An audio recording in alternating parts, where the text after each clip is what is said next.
우리에게 주신 하나님 말씀 신약 성경 마가복음 8장입니다. 오늘 하루도 주님만 바라보시는 복된 날 되시기를 축복합니다.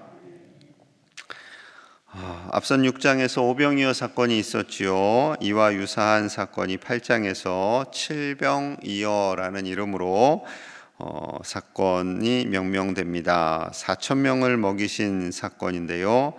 많은 무리들이 예수님을 따릅니다.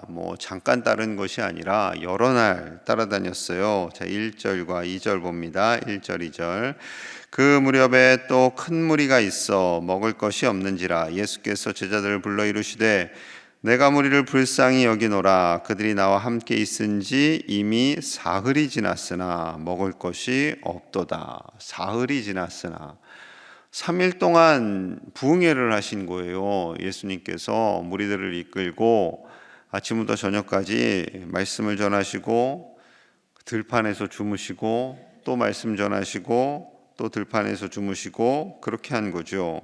3일간 먹지도 않고 이렇게 말씀 부흥회를 했습니다. 말씀 사경회를 하니까 당연히 배가 고프죠. 예수님이 다 아십니다.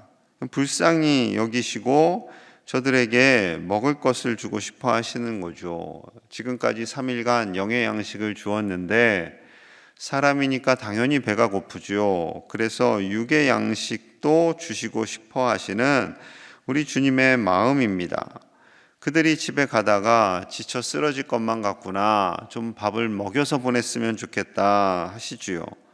자, 그러자 제자들이 대답합니다. 4절입니다. 제자들이 대답하되 이 광야 어디서 떡을 얻어 이 사람들로 배부르게 할 수 있으리까? 이 광야에서 어떻게 떡을 얻어서 배부르게 할 수 있겠습니까? 예수님도 모르시는 거 아니죠? 지금 예수님도 당연히 같이 광야에 있습니다.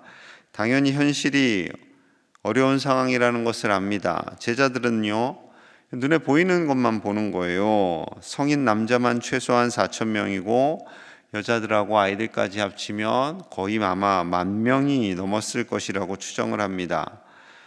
그런데 어떻게 떡을 얻겠습니까? 부정적인 답을 하는 거죠. 그런데 이와 유사한 일이 6장에서도 있었잖아요. 그런데 하나님께서 먹이셨잖아요. 예수님 당연히 다 아시고 이 질문과 요청을 하시는 겁니다. 지금 비록 광야이지만 우리 주님께서 능히 먹이실 수 있다라는 거죠. 재정도 없고 식장도 없고 아무것도 없어요. 앞에 6장에서는 200데나리온의 돈이 없습니다.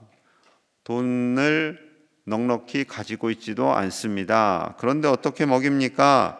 계속 현실적인 것, 눈에 보이는 것으로 인해서 제자들이 예수님께 부정적인 답을 하는 거죠. 비록 떡을 사 먹을 수도 없고 떡을 파는 가게도 없지만 우리 예수님은 먹이실 수 있다라는 거죠. 능히 하실 수 있다라는 거예요. 왜요? 주님이 함께 하시기 때문에.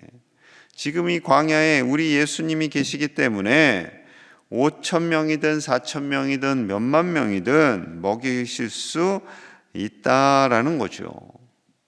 분명히 조금 전에 오병이어 사건으로 인해서 많은 사람들이 먹었고 12광주리가 남았고 사람들이 예수님을 왕으로 세우려고 애쓴 것도 제자들이 다 보았습니다. 보았음에도 불구하고 지금 제자들은 그거를 또 잊었어요. 그 일이 어떻게 또 일어나겠어. 이렇게 된 거죠. 좀 믿음이 있었다면 예수님 지난번에 오병이어로 수많은 사람들을 먹이셨잖아요. 이번에도 하실 수 있습니다 라고 말하는 제자는 한 명도 없었습니다. 예수님은 생명의 떡으로 오셨지요. 우리에게 영의 양식을 주시고 육의 양식도 주시는 분이십니다. 요한복음 6장 51절이에요. 나는 하늘에서 내려온 살아있는 떡이니 사람이 이 떡을 먹으면 영생하리라. 내가 줄 떡은 곧 세상의 생명을 위한 내 살이라 하시니라. 예수님 스스로를 떡이라고 말씀하세요. 말씀이신 예수님을 떡이라고 표현하는 것은 그 말씀을 먹으라는 거죠. 그 말씀을 먹으면 우리 몸에 살이 되고 피가 되고 그 떡이 변하여 우리의 영양분이 된다라는 겁니다. 그 영양분은요, 단순히 영의 양식뿐만 아니라 우리 주님께서는 육의 양식도 주시길 원하시는 진정한 우리의 구원자가 되시는 거죠. 여러분, 우리 예수님께서 주시는 영의 양식과 육의 양식을 드실 수 있기를 축복합니다. 예수님께서는요, 반복 학습하시는 거예요. 반복 학습.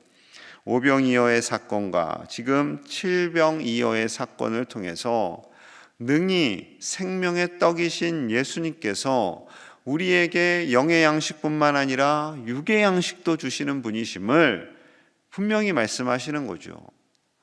어떻게 하나님의 자녀들이 가난하게 배 골고 지치고 낙심하며 사는 것을 원하시겠습니까? 하나님의 자녀가 당당하게 승리하며 사는 것, 말씀 안에서 사는 것, 각자의 일터에서 열심히 사는 것, 먹고 사는 문제로 근심하지 않는 것, 이거 원하시는 거죠. 자, 그래서요 8절 9절에 이런 일을 하십니다. 8절 9절 같이 봅니다. 시작. 배불리 먹고 남은 조각 7강주리를 거두었으며 사람은 약 4,000명이었더라. 예수께서 그들을 흩어 보내시고. 아멘. 배불리 먹고 그냥 먹은 게 조금 간의 기별 야, 이 간의 기별도 안 된다. 야, 미안하다. 야, 이거밖에 없다. 이게 아니라 배불리 먹었어요. 배불리. 그리고 남은 조각이 7강주리 정도 되었다. 또 따지는 사람은 광주리는 어디서 주워왔대요? 이렇게 질문하는데, 광주리 이건 대략 그만큼 남았다라는 거지 어디 가서 광주리 구해온 게 아니에요. 예, 그 정도 남았다라는 거죠. 여러분, 그래서 한 4,000명, 남자만 4,000명 정도 먹었고 여자들과 아이들까지 꽤 많은 인원이 먹고 기쁨으로 돌아가게 됩니다. 영의 양식도 먹고 육의 양식도 먹고. 그렇습니다. 우리 예수님은 참 생명의 떡이신 줄로 믿습니다. 예수님, 우리 구주 되시는 예수님께서 자녀된 우리가 이 땅에서 영의 양식을 먹고 말씀으로 세상을 이기고 또한 육의 양식을 배불리 먹고 이 세상에서 당당한 하나님의 자녀로 사는 것, 그것을 하나님께서 원하시지요. 예수님은 우리의 생명이 되시는 줄로 믿습니다. 그 생명 되신 예수님으로 인해 우리의 영과 혼과 육이 강건해지는 우리 모든 제1의 가족들 되시기를 간절히 축복합니다. 이렇게 4,000명을 먹이신 사건, 또 이전에는 5,000명을 먹이신 사건을 제자들이 분명히 보았어요. 보았으면 얼마나 좀 뿌듯했겠습니까? 믿음이 한 단계 또 이게 착 성장하는 거죠. 그런데 예수님의 말씀을요 오해합니다. 자, 15절 말씀. 예수께서 경고하여 이르시되 삼가 바리새인들의 누룩과 헤롯의 누룩을 주의하라 하시니, 이 누룩은 그들의 영향력이에요. 그들의 언어, 그들의 삶의 태도, 그들의 잘못된 말, 이것으로 인해서 이스라엘 전체가 안 좋은 영향력을, 마치 누룩이 퍼져가듯 그렇게 안 좋은 영향력을 조심해라, 그 말씀인데 제자들이 갑자기 배를 타고 가다가 아이고 우리 떡 없다. 야, 선생님이 떡 얘기하시나 보다. 그렇게 되는 거예요. 떡이 하나밖에 없네. 이렇게 되는 거죠. 답답하신 예수님께서 얼마나 속상했겠어요. 자, 16절 제자들이 이렇게 말합니다. 제자들이 서로 수군거리기를 이는 우리에게 떡이 없음이로다 하거늘. 떡이 없으니까 예수님께서 누룩 얘기하시는구나, 이렇게 오해하는 거죠. 그럼 서로 야, 너 왜 하나밖에 안 챙겼어? 야, 네가 좀 챙기지. 이렇게 된 거예요. 그러자 답답하신 예수님께서 속마음을 말씀하십니다. 자, 17절 18절 같이 봅니다. 시작. 예수께서 아시고 이르시되 너희가 어찌 아직도 알지 못하며 깨닫지 못하느냐? 너희 마음이 둔하냐? 너희가 눈이 있어도 보지 못하며 귀가 있어도 듣지 못하느냐? 또 기억하지 못하느냐? 지금 떡이 없어서 떡 하나 있다고 내가 너희들을 뭐라고 하는 게 아니야. 왜 아직도 그렇게 깨닫지 못하니? 그 수많은 떡을 보았잖아. 내가 지금 떡이 없다고 너희들에게 이 말을 하는 게 아니야 라고 말씀하시는 거죠. 눈에 보이는 것에 흔들리지 말라는 겁니다. 자, 이어서 말씀하세요. 19절에서 21절 제가 읽을게요. 내가 떡 5개를 5,000명에게 떼어줄 때 조각 몇 바구니를 거두었더냐? 이르되 12이니이다. 또 7개를 4,000명에게 떼어줄 때 조각 몇 광주리를 거두었더냐? 이르되 7이니이다. 이르시되 아직도 깨닫지 못하느냐 하시니라. 예수님께서 이렇게 수많은 사람들을 먹였는데 아직도 깨닫지 못하느냐? 아직도 먹고 사는 것에 연연하느냐? 아직도 떡이 한 개인 것에 걱정하느냐라는 거죠. 여러분, 우리 주님께서는 우리에게 필요를 분명히 언제든지 채워주시는 신실하신 우리 구주 되시는 줄로 믿습니다.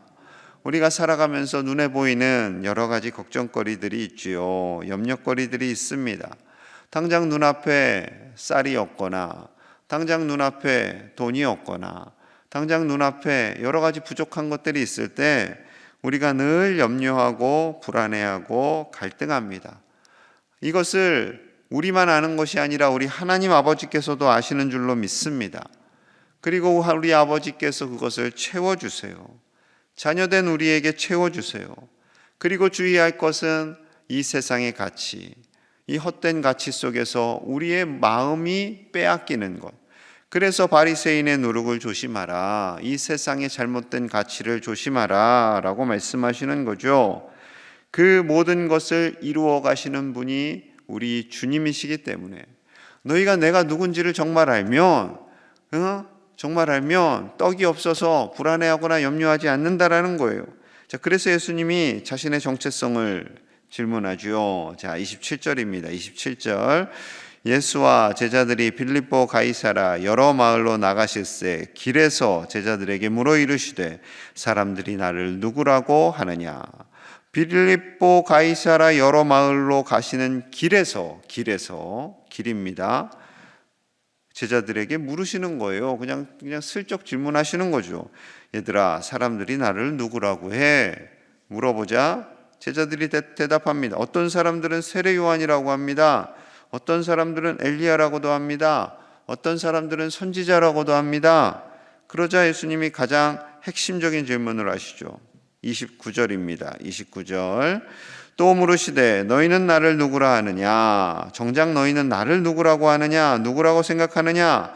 베드로가 대답하여 이르되 주는 그리스도시이다 하매. 베드로가 정확한 대답을 했어요. 우리 주님은 메시아이십니다. 그리스도이십니다.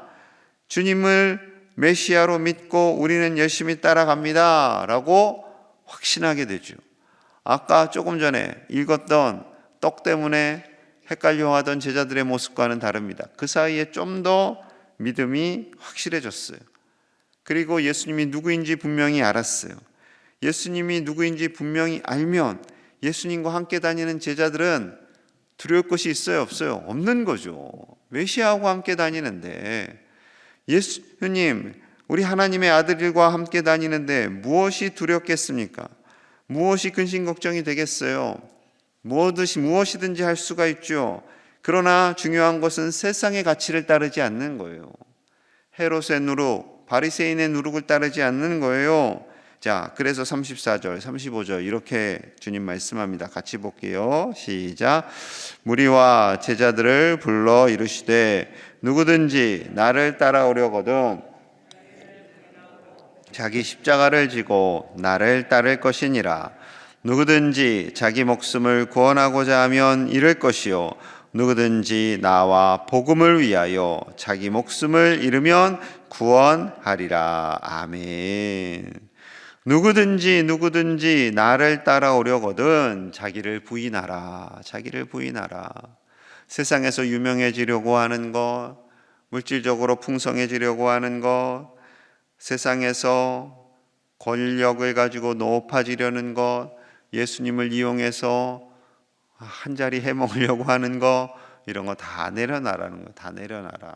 자기 십자가, 복음을 위하여, 예수님과 복음을 위하여, 십자가를 위하여 자신의 목숨을 잃으면 오히려 구원을 얻게 되고, 그 십자가를 지고 나를 따를 것이다 라고 말씀하시는 거죠.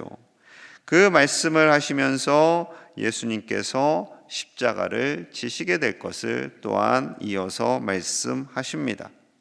근데 예수님의 멱살까지는 아니었겠지만 베드로가 붙들고 막 항변하잖아요. 안 됩니다, 주님. 안 됩니다. 그러니까 제자들의 마음이 오락가락한 거예요. 분명히 메시아인 거는 알겠는데 예수님께서 죽으신다고 하니까 두렵고, 분명히 메시아인 것은 알겠는데 어떻게 지금 이 상황에서 4,000명을 먹이신다는 건가? 이 믿음과 현실 사이에서 오락가락 하는 겁니다. 여러분, 믿음과 현실 사이에서 믿음을 꽉 붙잡으시는 저와 여러분들 되시기를 간절히 축복합니다. 이 세상을 살아가는 동안 우리를 먹이시고 입히시는 분은 하나님이시며, 무엇보다도 말씀으로 우리를 채워주셔서 그 말씀 안에서 살게 하시는 하나님의 뜻, 그 말씀으로 매일매일을 살아가시는 저와 여러분들 되시기를 축복합니다. 그래서 성경 통독이 진행되고 있습니다. 교회에서나 가정에서 또 일터에서 다양한 모습으로 온라인으로 오프라인으로 참여하시고 말씀 안에서 사시는 우리 제1의 가족들 다 되시기를 간절히 축복합니다. 우리 마음을 모아서 기도하겠습니다. 우리가 예수님의 십자가를 지고 예수님을 따르는 제자가 되기를 원합니다. 우리의 눈이 현실과 믿음 사이에서 주저주저하고 갈등하는 것이 아니라 믿음의 눈으로 세상을 바라보며, 믿음의 눈으로 나 자신을 바라보며, 믿음의 눈으로 하루하루를 살게 하여 주시옵소서. 오직 말씀, 오직 예수님의 말씀을 먹고 그 말씀이 우리의 살이 되고 피가 되고 뼈가 되고 근육이 되게 하여 주시옵소서. 다음 주까지 진행되는 성경 통독을 위해서 또한 기도합니다. 하나님의 말씀이 우리 안에 녹아지고 함께 말씀을 나누며 함께 말씀을 묵상하는 은혜의 시간이 되도록 같이 간절히 기도하겠습니다. 하나님 아버지 감사합니다. 하나님의 은혜로 나아갑니다. 우리가 예수님의 제자가 되기를 원합니다. 예수님의 십자가를 지고 함께 따르기를 원합니다. 아버지여, 현실과 믿음 사이에서 주저주저하고 갈등하는 것이 아니라 믿음의 눈으로 세상을 바라보게 하여 주시옵소서. 믿음의 눈으로 나 자신과 우리 가정과 일터를 보게 하여 주셔서 어떠한 상황 속에서도 승리하며 나아가도록 아버지여 붙잡아 주시옵소서. 오직 말씀을 먹기를 원합니다. 영의 양식을 먹으며 살기를 원합니다. 육의 양식까지도 책임져 주시는 우리 주님의 은혜와 사랑 안에서 담대하게 살게 하여 주시고, 아버지여 우리를 붙잡아 주시옵소서. 아버지여 붙잡아 주시옵소서. 오직 예수님과 복음을 위하여 사는 우리가 되기를 원합니다. 통독이 진행됩니다. 2주간 동안 진행될 때 하나님의 말씀을 묵상하는 기쁨이 넘쳐나게 하시고, 우리 교회의 그 가족들과 함께 읽어나가는 공동체가 될 수 있도록 주여 축복하여 주시옵소서. 하나님 은혜를 주시옵소서. 하나님의 은혜 아니면 우리가 살아갈 수가 없습니다. 아버지 도와주시옵소서. 아버지 은혜를 부어주시옵소서. 성령의 충만함을 더하여 주시옵소서. 주여 은혜를 부어주시옵소서. 하나님 감사합니다. 우리를 불러 이 자리에 나와 말씀과 기도로 하루를 시작하게 하시니 참으로 감사합니다. 아버지여, 우리가 예수님의 십자가를 지고 따르는 예수님의 제자들이 다 되게 하여 주시옵소서. 현실과 믿음 사이에서 저울질하는 것이 아니라 믿음의 눈을 가지고 이 세상을 바라보게 하여 주시옵소서. 믿음의 눈으로 나 자신과 가정, 일터를 바라보며 담대하게 믿음의 승리자들이 다 되도록 축복하여 주시옵소서. 매일매일 하나님의 말씀을 먹게 하시니 감사합니다. 그 말씀이 우리의 살이 되고 뼈가 되고 근육이 되어서 이 세상을 이기는 당당한 믿음의 승리자들이 다 되게 하여 주시옵소서. 통독을 진행하고 있습니다. 말씀을 먹고 함께 나와 기쁨의 잔치 같은 통독을 이루어 갈 수 있도록 아버지여 축복하여 주시고 가정에서 일터에서 영상으로 참여하는 모든 이들 가운데 크신 은혜를 또한 더하여 주시옵소서. 오늘 하루도 주님 따라가는 복된 날 되기를 소망합니다. 하나님의 은혜가 가득하게 하여 주시오고 우리의 영과 혼과 육을 강건하도록 축복하여 주시옵소서. 예수님 이름 받들어 간절히 기도하옵나이다. 아멘.